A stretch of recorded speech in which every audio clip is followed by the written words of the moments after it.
fight in turmoil. I'll be proud of my soil. Bakit?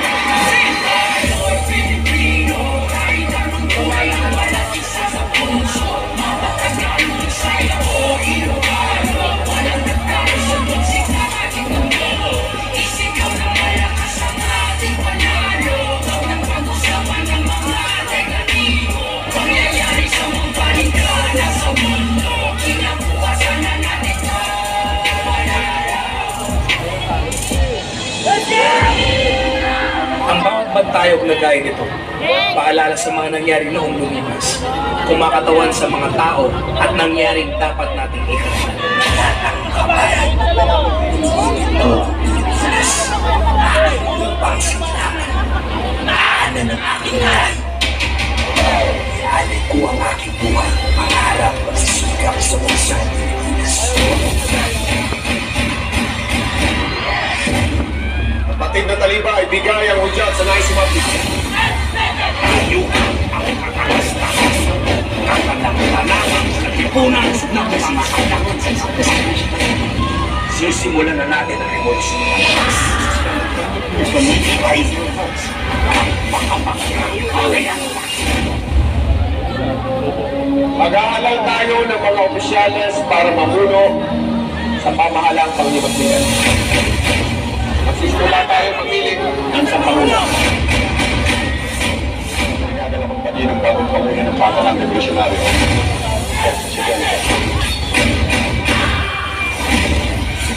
Nanungin ako, yung Emilio Aguinaldo sa pagkapresidente. Emilio Aguinaldo.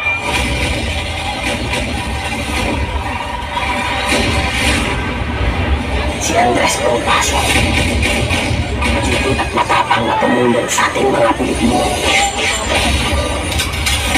Sabat sa mga kasalanan. Ulitin!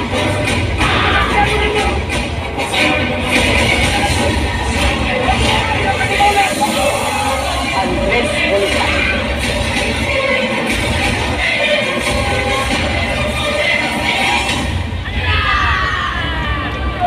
Consumatumes! Namatay ka para sa ating bayan. Lumikha ng mga Saladino upang kami ibulat sa katotohanan. Ikaw ang dahilan kung bakit namin nakamtan ng kalayaan. Ang bayaning isinilang sa bayan ng Calamba, Jose Portasio Rizal, Mercado Alonso, Trianon. Jose Rizal. Sa mga kasamaang kinakala.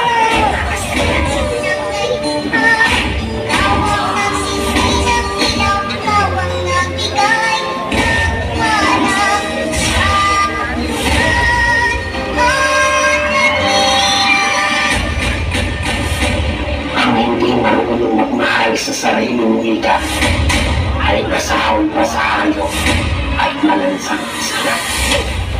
Tayo'y mga Pinoy, tayo'y hindi kamo, tulong mahihiya kung ang iyong buhay. Nabuhay ang kalayaan!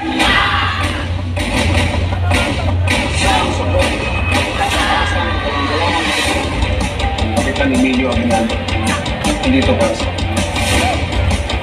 Presidente. Huwag maging dayuhan sa sarili nating bayan.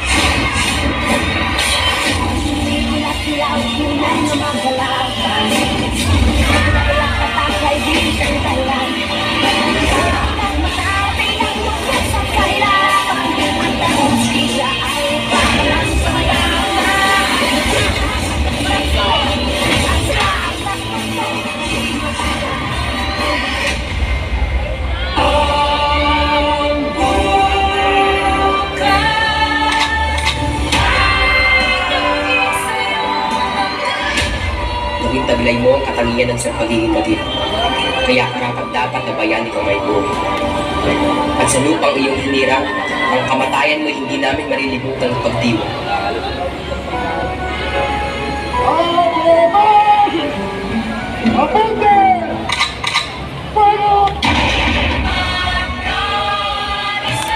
Kaya sana hindi malimutan ng mga Pilipino ang lumang ginawa.